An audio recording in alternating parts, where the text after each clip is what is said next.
My guest today is Leanna Dow-Weimer. She is a customer-centric marketer and the host of the Markigy podcast. Leanne provides strategic insights from collected data, which increases the understanding of her customers and translates these learnings into meaningful marketing practices, which, as a result, help to drive revenue. So in today's episode, we're going to talk about how does science fit into customer-centric marketing? How can you use social media and other various content types to increase customer-centric marketing? And she's even going to divulge about some gems to look for in the process. Let's jump right in. Hi, Leanne. Thank you so much for being here today. I really appreciate it. It's going to be fun. Thank you for having me. I'm really excited to record with you.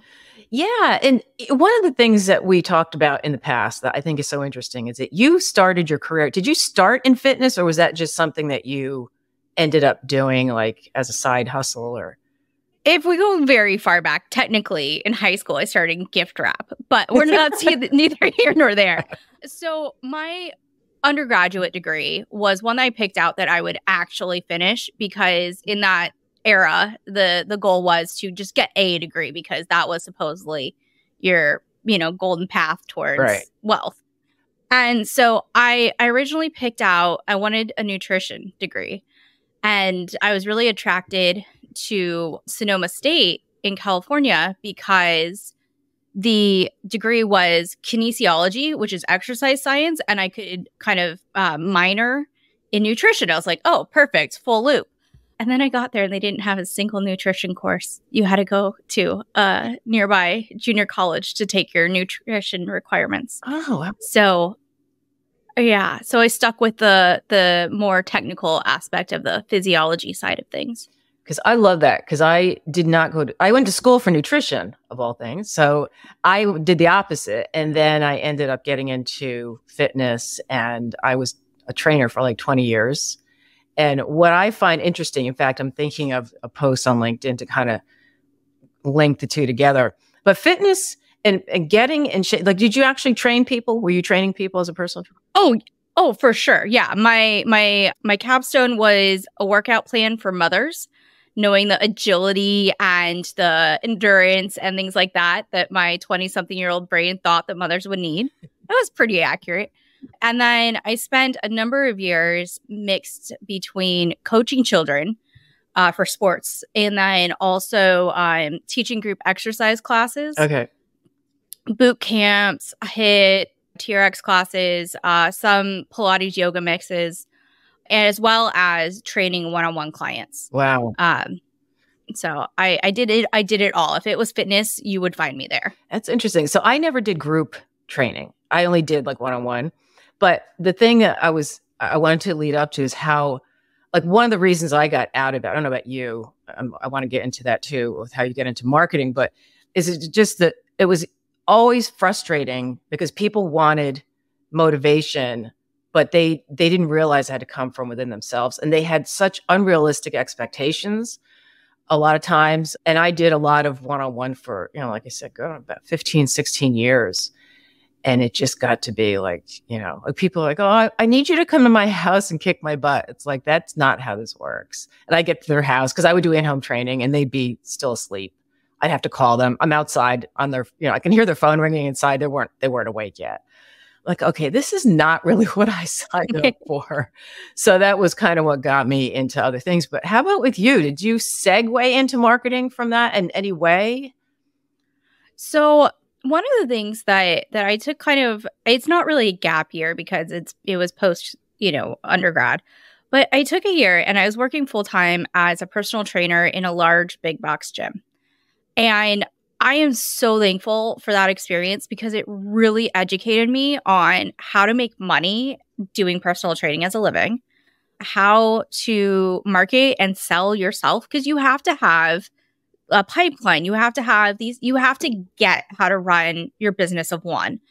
And so during that time, I also started to lean towards doing things that I noticed my peers weren't doing. Mm-hmm. I was the one that was like, I need a poster to advertise this small group boot camp.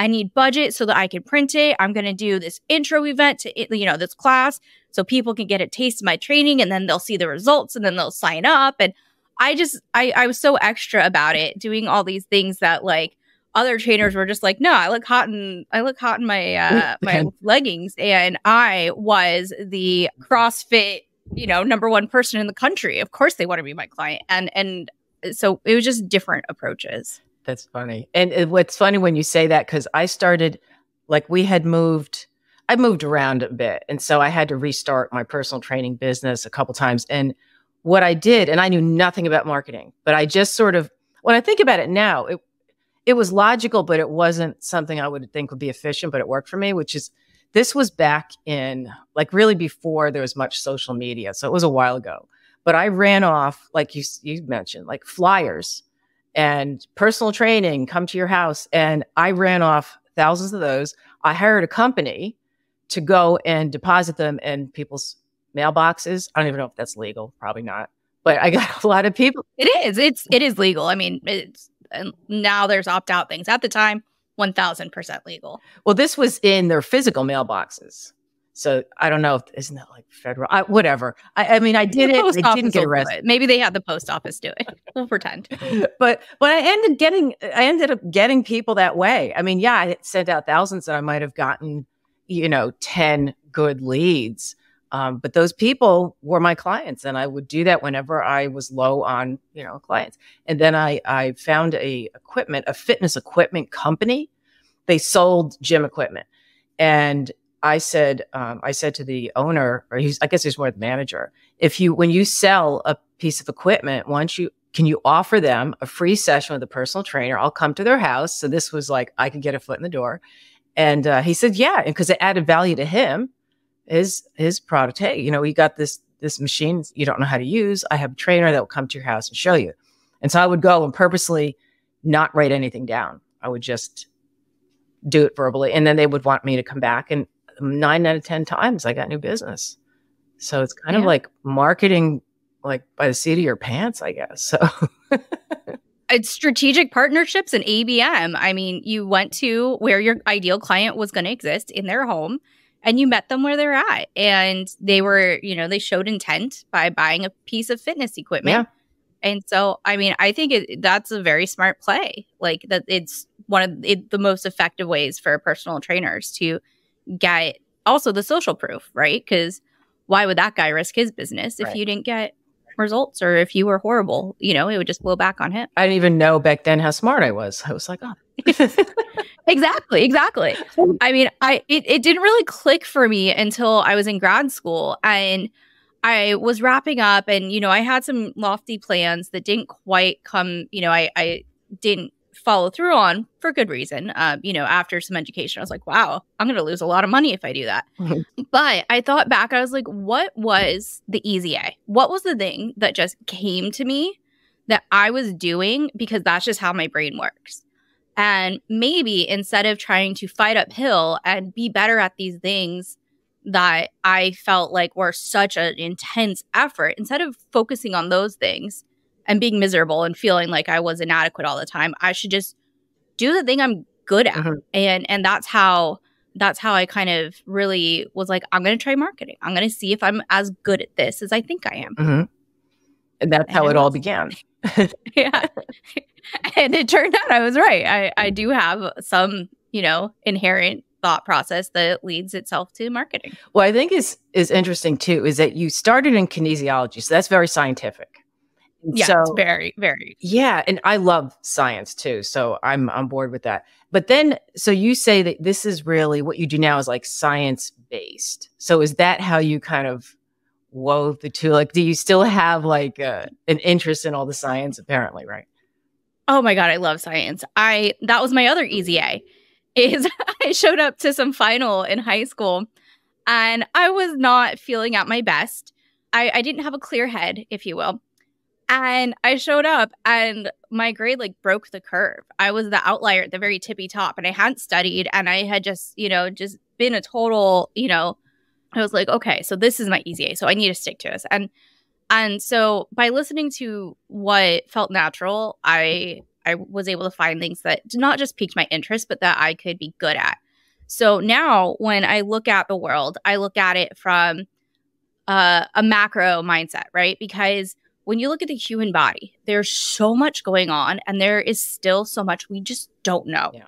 We just know it works. We're like, yep, life, we're alive. We can't completely 1,000%, like fill in these gaps. But the fact of the matter is we are. And every day is a miracle that we wake up and we're still functioning. And when you think about these feedback loops that you hear about now, and you think about the homeostasis, the balance between up and down, is it really helps you understand the world at large. Mm-hmm. Just like physics helps you understand why you're going to fall flat on your face if you trip. Right. But people are people, and when you understand what's happening to them on a cellular level and what's missing and what's not, then you can start to expand that kind of thought process to how these larger other interacting feedback loops might operate. And that's marketing. I would say that marketing is not as complex as physiology or biochemistry or any of these things happening within us.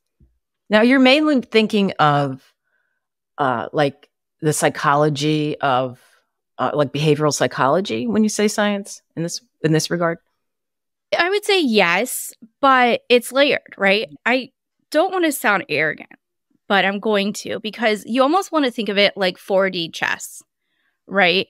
The way that, for example, to put this in an application way, the applied behavior of someone who is working, 90 hours a week, they're getting paid peanuts per hour, basically, like they're an entry-level person. If you're marketing towards that person, their bottom level in the Maslow's hierarchy of needs that needs to get met is going to be safety first. Mm-hmm. So you want to appeal to them from like a safety standpoint, just the same way that someone who is a personal training potential client who is, facing some pretty heavy health obstacles, they need safety first. They need, to reach this level of safety before they can, start trying to be an ultra marathoner. And so when you understand the context of people, you can then understand what they need psychologically and how to methodically find the right fit from your hypothesis of what you think is happening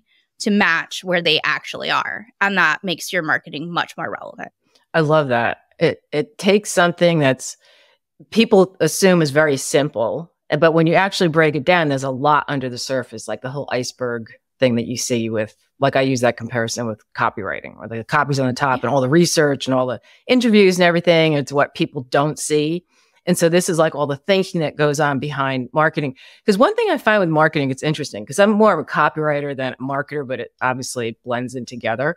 So I get on Reddit a lot, and they have like these, which is a mistake, number one, but they have these marketing groups, and marketing gets slammed all the time, like made fun of. There's memes, and there's like, and the other day I was talking to a friend who's not at all in my business world. She's just a friend of mine.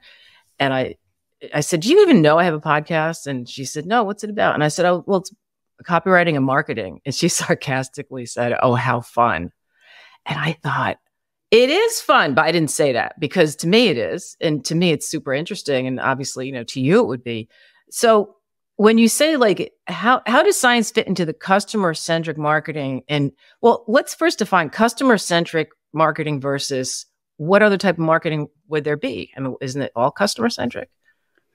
Well, that's where I get a little wishy-washy about like all these acronyms, and I even have an episode about it because I think acronyms are they're just fluff, right? But at the end of the day, the difference is the mindset from the originator of the marketing, right? So if you have a founder CEO that is like highly technical, maybe they have an engineering background, the pain point that they're solving may not have product market fit, but it's just something that they were like, I'm so clever. This is a great idea.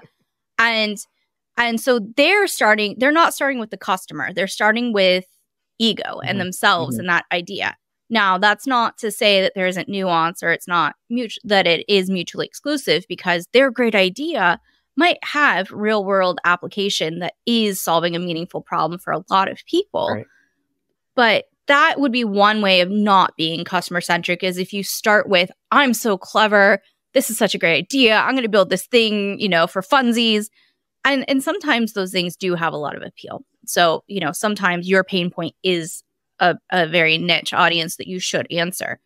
Other ways where it is not customer centric would be sales led, like in the 90s, back to kind of that big box gym kind of vibe that everyone understands, would be that you step into blank fitness and you are immediately pounced upon by a membership rep that wants you to sign up for 12 months and you can cancel anytime. You really can't cancel anytime. You have to give it in writing to that specific location. And blood. Yeah. And notarized with your firstborn's like footprint, just they make so many hoops. But it's that we've got to meet our quarter, our monthly, our weekly goals. Did you throw into this? And then did you give them personal training? Personal trainer, did you follow our exact plan? How many free things did you set up? How many hours are you on the floor? That person that was lifting, did you correct their form and tell them they need you? It's this very condescending, patronizing, in your face, world revolves around the sale kind of mindset. That would be the opposite, because a lot of times that's not what would actually make the sale. Like, there might be a sale to be had, but that is not the way to get it. No. So sometimes it's the short-term wins that are chosen over the long-term ones. Mm-hmm. Customer-centric is definitely, for the majority part, demand generation instead of a demand capture. Mm-hmm. It can and should be both. You can capture demand while caring about your customers, but it's more of that, integrated full cycle type of marketing and sale. Now, what would be an example? Like, I'm thinking, for one, it sounds like you're playing the long game versus the short game. Is that what you would consider? I would say the majority, I would call it 80-20, just because we love that ratio, right? It's the most popular ratio there is.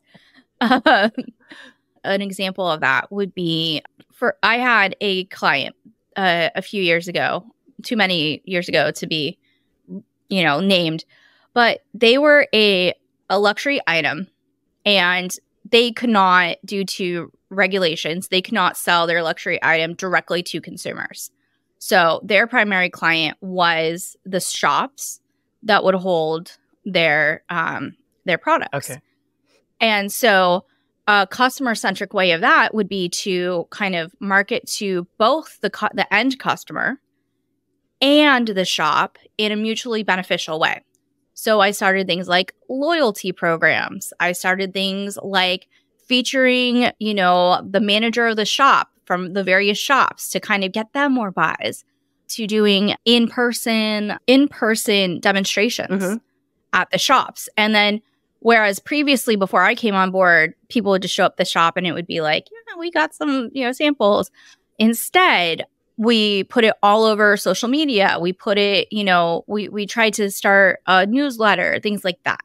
So that would be one way to show the customer that there's resources for education on the product and samples so that they could try before they buy. But also it brought more foot traffic into the shops that were actually the people that were ordering the wholesale orders. Right.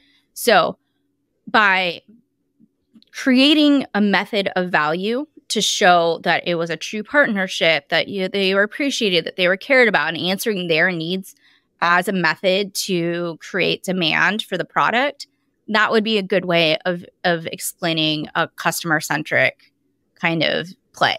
I like that, yeah. So you mentioned social media, like, as part of that. How do you blend in? How do you use social media in that way?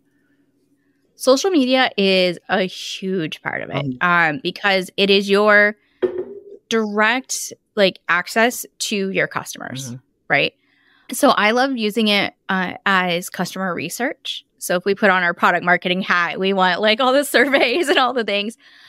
for example, on Instagram or LinkedIn, you can do polls. Right. And when you have fun with the polls, you make them a little cheeky, a little funny.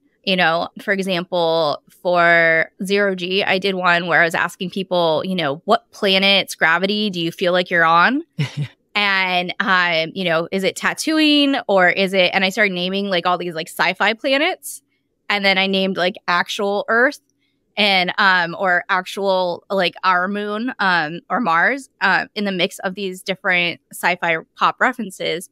And people were like, they would DM, they'd be like, oh my God, that's so funny. I love Star Trek, or I love Star Wars, or, like, ha ha ha, it's like this. And it would create a conversation, right, but also give me valuable information about, okay, so 75% of these people chose Star Trek over Star Wars. So now in my copy, when I'm writing my posts or other surveys, and I'm blending in these like, how old are you questions with these, what planet do you like questions, I know what reference is going to keep them engaged. Yeah.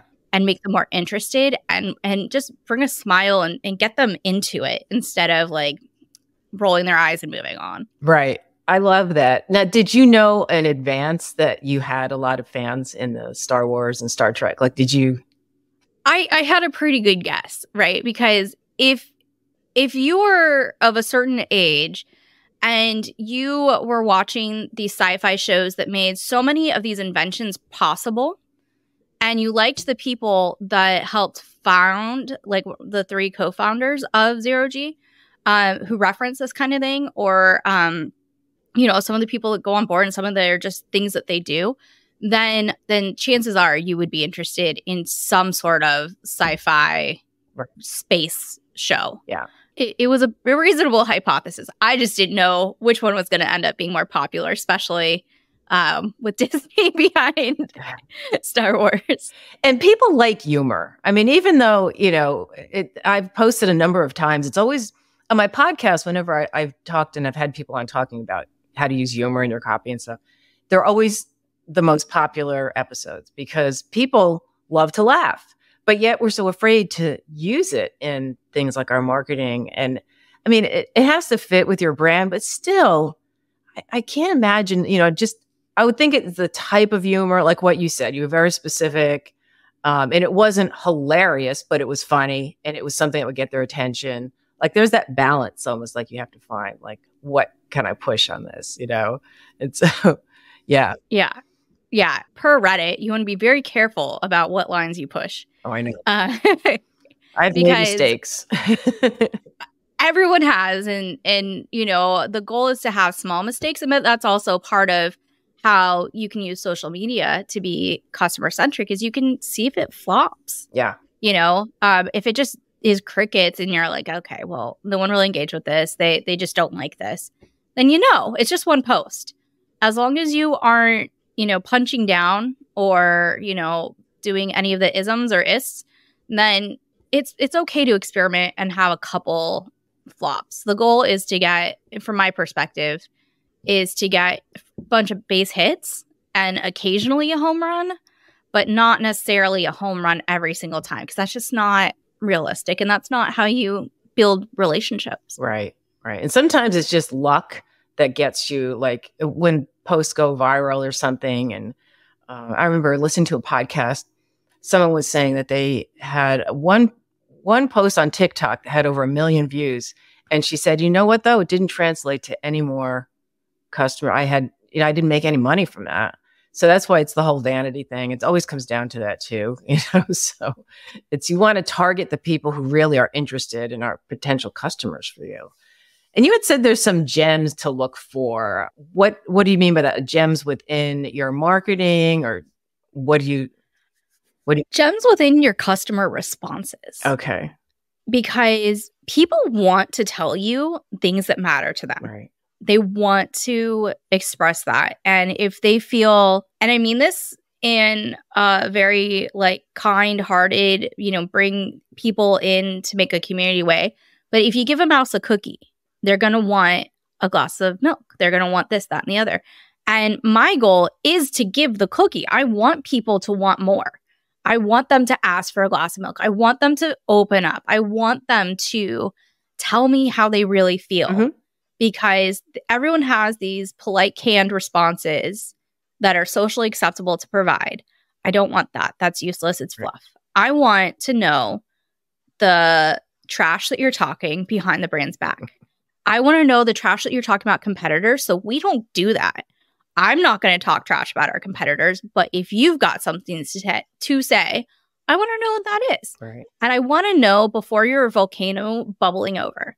I want to know when you're just annoyed and you're venting. I don't want to know when you are like going nuclear, because that is a separate experience and that has its own significance. And that's never about the brand. That's about the individual, usually. Yeah. Unless the brand is just such complete trash. I look for those gems that are like that doorway into a deeper conversation that is more meaningful and more authentic and more genuine. So if they, for example, I will do an interview with someone. I'll be like, hey, do I have any volunteers to be featured as our XYZ? And you'll get some hand raisers. Sometimes it's just one or two.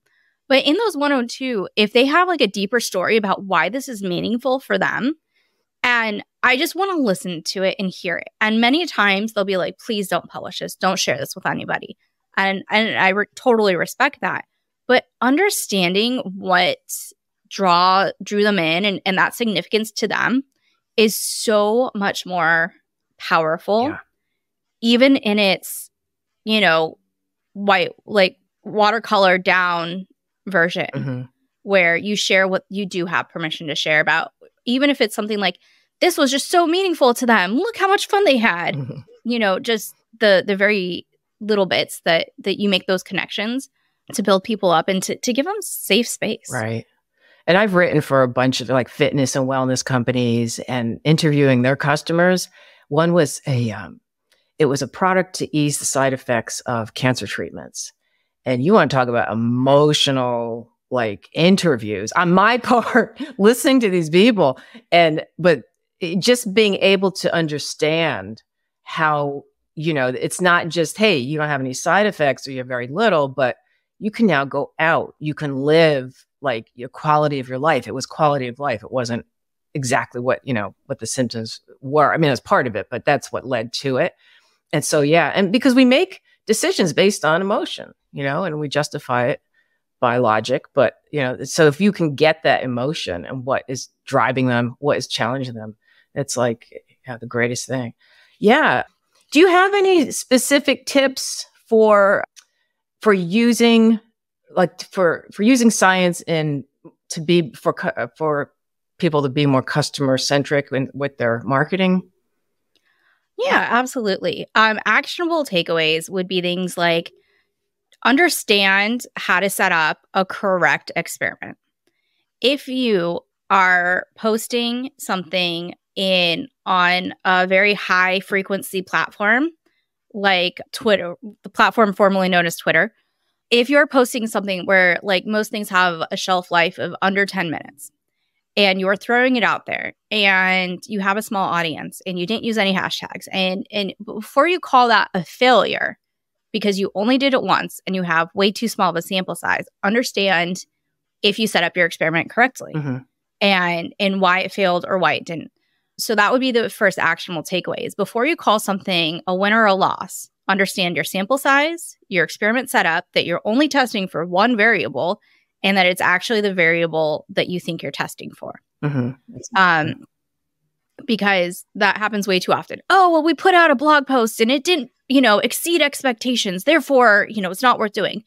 No, you set up one blog post. Your average traffic is under 1,000 people per month.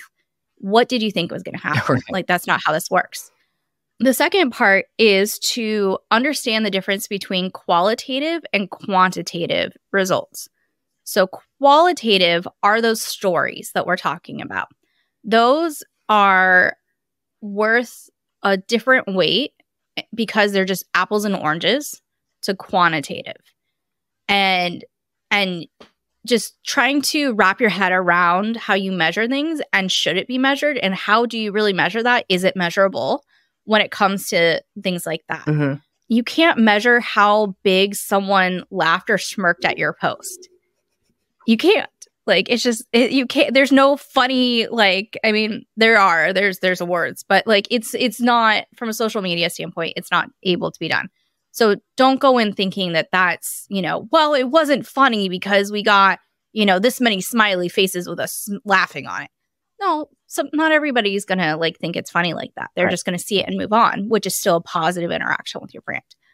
And then, so to piggyback on understanding the difference between like quantitative, which would be like the number of impressions, the engagement percent, stuff like that, and qualitative, but how to get qualitative ones is where you really hit the home run. Back with another analogy, back to a previous analogy, you're going to hit a home run if you get qualitative feedback from your customers because you have built a relationship with them. The very foundation of customer-centric is relationship building, whether it's parasocial, one-to-one, one-to-many, whatever it is, it's a relationship. And relationships are what are going to then turn into a mutually beneficial conversion where it fits both of you. And it's ethical and transparent and is a win, not a taking advantage. It's not a scam. It's we give you value because you have this actual need. We give you that need. That's what we do. We're really good at it. That's how you hit that home run is making sure that you understand what those needs are, why they have them, what the emotional point to those needs exists, because you talked to enough people that said, this is what it is. That's great. Yeah, those are so good. Well, that's awesome. And this has just been such a great conversation. Where can people find you and find out more about do you have a company or you're a freelance? So right now, we're recording this in December of 2023. So right now, today, I do some consulting on the side, but for the most part, I am a podcaster and I have a full-time job during the day. So I do stuff to keep my hands dirty and provide value to as many people as I can. I can be found on LinkedIn. If you ever have a question where you're just like, hey, you said this and I thought this, or who would be a good resource, that I love to do. I'm here to make friends. And so I'm on LinkedIn. I'm on Instagram. I would love it and super appreciate it if more people watched my YouTube channel. At Markigy, Markigy is my podcasting handle. It's my fun made up word. I was going to ask you about that. I'm going to put all these links in the show notes so people can definitely reach out to you. And I think, that's great.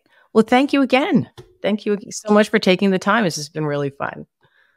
Thank you so much. I appreciate you. And I'm so excited to be on your podcast, which I think everyone should listen to every single episode ever made. Thanks. Me too.